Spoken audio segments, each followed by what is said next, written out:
Dahil maganda po ako, kaunti, sexy po ako, kaunti, palakpakan naman po kayo, kaunti.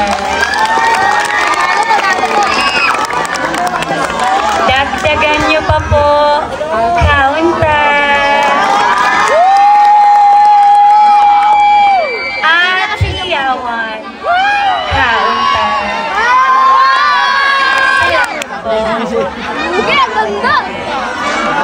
The national costume that I'm wearing tonight is inspired by Niyog-Yugan Festival of Quezon Province that symbolizes vibrant spirit and agricultural growth.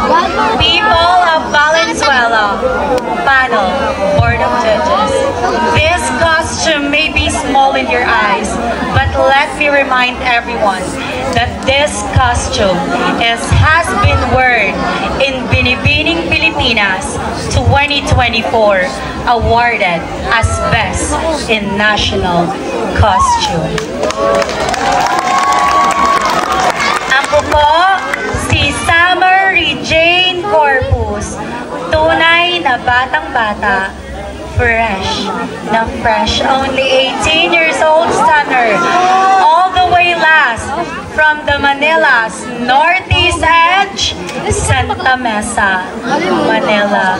But for tonight, allow me to carry the image of your one and only, the controversial, the girl who captured the heart of Mr. Jake Cuenca, ang nag-iisang kawangis ni Miss G.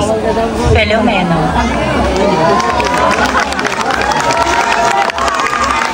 Chief Filomeno na nagsasabing nasa Diyos ang awa, nasa tao ang gawa. Judges, mark my number because I will give you the best show and a night to remember. Thank you and happy fiesta, Valenzuela.